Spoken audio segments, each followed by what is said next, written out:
We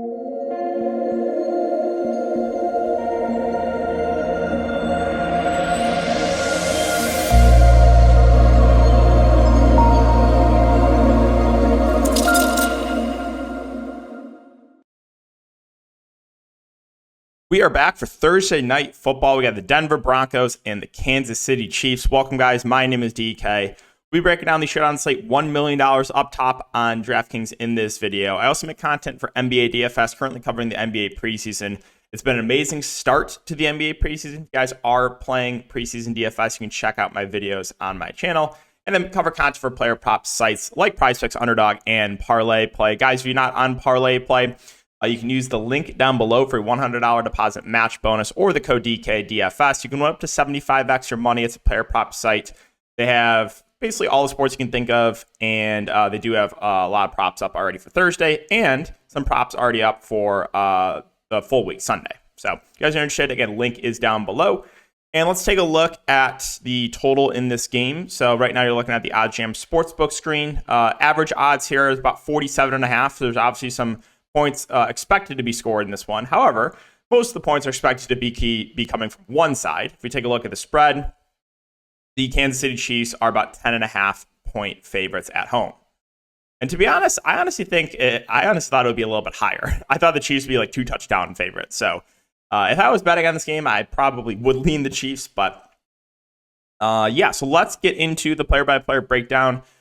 Oh, also, if you guys are looking for more in-depth content, you can check my Patreon link down below. Cover stuff for player prop stuff. Again, it's been a phenomenal NBA preseason and for DFS. If you're looking for that, link is in the description. DFS stuff, we really focus on building plus TV lineups, roster construction videos, live streams. Really focus in on that. And, we kind of talk through what the optimal build is and then ways to get different. And, so if you guys, again, are interested in that, link is down below. Okay, so we'll start off on the Denver side. At the top, you got Russell Wilson, 9.6K. We know he's had, kind of a down last couple of years. Here's what I'll say about Russ. He's getting up there in age, but he's still somewhat mobile. 2 of the first 5 games so far, he's gone for about 50 yards on the ground. We know this is most likely going to be good game script for the Broncos, meaning they're going to be playing from behind, so they're most likely going to have to air it out. And, reasonable price point for Russ. Obviously, I think Mahomes is safer.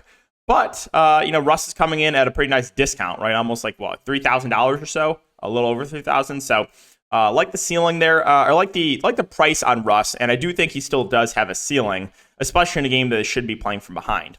Now, the top 2 receivers here are going to be Jerry Jeudy and Courtland Sutton. If you look at last game, these two did play majority of the game, which is nice to see. So Sutton played 54 of the 63 snaps, ran 40 of the 44 routes, and Jeudy played 54 of the 63 snaps and ran 41 of the 44 routes. So they basically, both those guys ran close to 100% of the routes last week. Like I said, this is a game they're most likely to be playing from behind. Both these guys do have big play upside. But we really haven't seen like a huge game from Jeudy. Courtland Sutton's been, he's quiet last week, but he's still getting targeted a good amount. So both reasonable price points for the Denver receivers. I think if I had to pick, I would lean Sutton for $1,200 cheaper, but still have interest in Jeudy as well. I would assume Sutton's going to be a little bit more popular than Jeudy. But again, the good thing here with these Denver receivers is they're rarely leaving the field. Something that you can't say about the Chiefs receivers, which we'll talk about in a bit. Now, the running back situation here for Denver is a little bit murky. So Javonte Williams looks like he's good to go. He practiced fully. Last week he missed, and they had a combination of McLaughlin and P. Ryan. McLaughlin is kind of more the early down back. He played 21 of the 63 snaps, where P. Ryan played 38 of 63, ran 26 routes. But again, Denver was playing from behind a good chunk of the game, so they kind of leaned on P. Ryan. Now, again, with how McLaughlin looked, like he looked really good in his limited snaps. This running back situation becomes really murky, right? You got Javonte, you got P. Ryan, you got McLaughlin. I think it could be somewhat of a 3-headed monster. Like I said, especially the way that McLaughlin looked last week. So I'm not really excited about any of these backs. I honestly think if I had to pick one, it would be P. Ryan, who should be, their pass catcher. He's running a lot of routes. And like I said, this should be game script. If you take a look at his targets through 5 weeks, 4, 3, 2, 5 targets. That's really, really good for a running back. So Williams, McLaughlin, kind of tough for me to get to. I think my favorite back here would be P. Ryan. Now, if you think that Javonte Williams is just going to go back to RB1, he's going to get like all the early down work, and McLaughlin's going to get nothing, then yeah, you can consider him. But I think the way that McLaughlin looked last week, I think he's going to eat into some of the early down work. And it's just at the price points, it makes it really hard for me to get to either of those top backs there for Denver. We talked about P. Ryan already. Marvin Mims Jr., I mean, what are the Broncos doing, man? What are they doing? I mean, no disrespect to Brandon Johnson here, but why is he playing more than Marvin Mims? I mean, I just don't. Coaches sometimes are just so dumb. Like, what on earth are we thinking here? Brandon Johnson played 32 to 63 snaps, ran 27 routes, where the explosive rookie and Marvin Mims only 20 snaps and 13 routes. Brandon Johnson ran like double the routes of Marvin Mims. I don't understand it.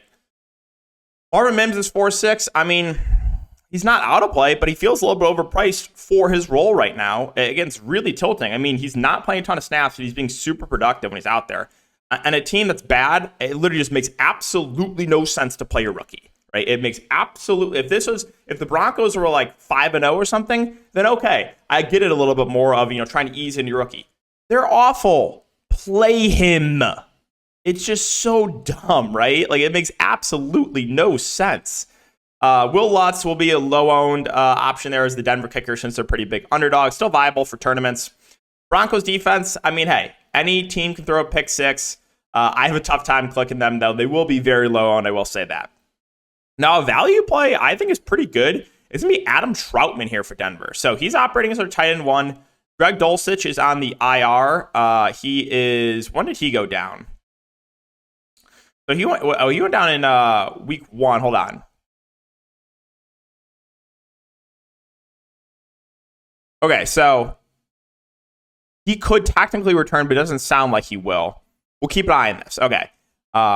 So with Dulcich, Troutman, assuming Dulcich is out, then Adam Troutman, I think, is a pretty solid value play. He's been operating as the tight end one with Dulcich out. Last game, he played 57 to 63 snaps and ran 37 routes. So I would have some interest there in Troutman. Now, if Dulcich is back, then and not limited, then I would prefer Dulcich. But it doesn't sound like Dulcich will be available tomorrow. We'll monitor the situation there.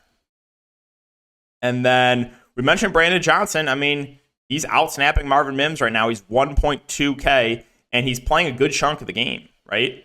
He ran 27 of the 44 routes, so I think you have to have interest in Brandon Johnson.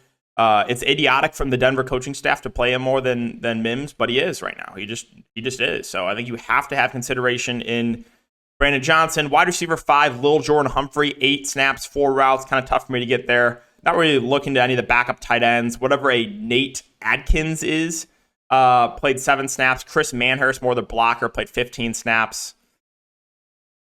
Yeah, I think that's everything I wanted to cover there for Denver. So I guess the one piece of news we'll monitor is the status of Dulcich, but it doesn't sound like he's going to be available. Let's move on to Kansas City. Mahomes, 12.8K, he's expensive, but clearly the safer quarterback play of the two. We really haven't seen like a huge game from Mahomes. He's averaging like a little over 20 fancy points a game. But yeah, no issue if you want to get up there to Mahomes. I will say in tournaments, I don't think he's a must, right? Especially at that price point with Russell Wilson like $3,000 cheaper. But if you are going more of that Chiefs onslaught build, then yeah, you're probably going to want to look to a guy like Mahomes. Travis Kelce, 11K. So I think he's going to be good to go. The ankle sprain apparently was only a low-grade ankle sprain. So he came back last game after rolling his ankle, 10 catches on 11 targets, a touchdown. Obviously, a guy that can look to the red zone. He has 3 touchdowns through 4 weeks. So Kelce looks good. And he's honestly one of the toughest guys in the league. So anytime Travis Kelce's a little bit banged up, I just assume he's going to go. So pretty sure Travis Kelce will be available. And obviously, he's going to stand out as one of the better sped-ups on this slate.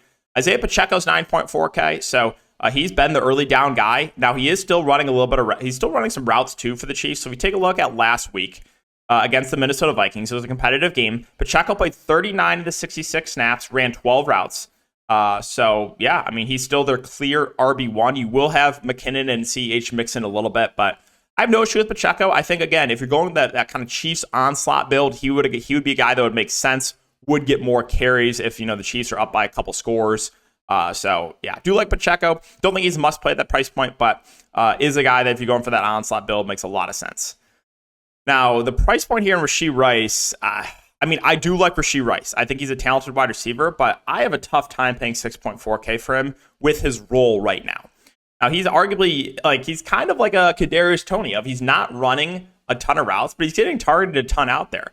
So last week, he only played 20 of the 66 snaps and only ran 10 routes.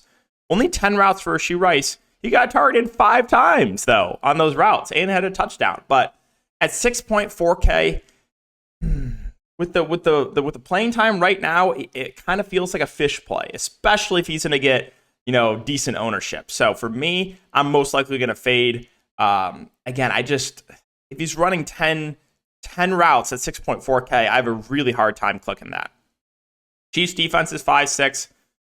Kind of the same thing. This slate honestly reminds me of the Chiefs Jets a couple weeks ago. So here's my breakdown of that. Everyone was coming from my head for recommending Zach Wilson. I was like, what I said was don't play chalk Chiefs D, and I really like Zach Wilson as leverage spot because the field was going to overreact to the first couple games of Zach Wilson, and they're like, oh, he's the worst quarterback ever. Well, what happened?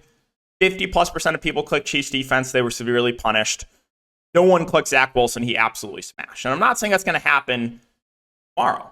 But what is most of the field going to do? They're going to build Chiefs onslaught builds, and they're going to click chalk Chiefs defense. So for me, I'm most likely just going to fade. Now, if you told me the Chiefs defense is going to be low owned in tournaments, I'm way more likely to click them. But I can almost guarantee you this Chiefs defense is not going to be low owned. So, that's my take there. As far as the other receivers, and the Chiefs play a lot of guys. So Sky Moore is 5.4K. But here's the positive with Sky Moore. He's getting a lot more opportunities. He played 37 of the 66 snaps, ran 23 routes. So of the receivers, he ran the second most amount of routes behind MVS. He is playing some in the slot. He's averaging like 4 targets a game.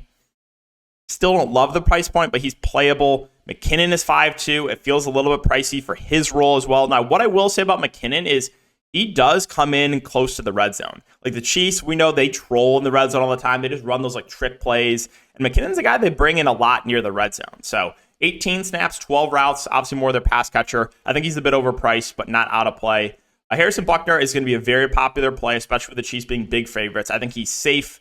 No issue with him. Noah Gray is 4.4. I feel like that's a little bit pricey if Travis Kelce is in. Now, if Travis Kelce surprisingly does not play, then I love Noah Gray. But again, I do think Travis Kelce will give it a go. So I think Gray is a little bit overpriced. But the positive here with Noah Gray is he's running a lot of routes. He ran 31 routes last game, 43 snaps.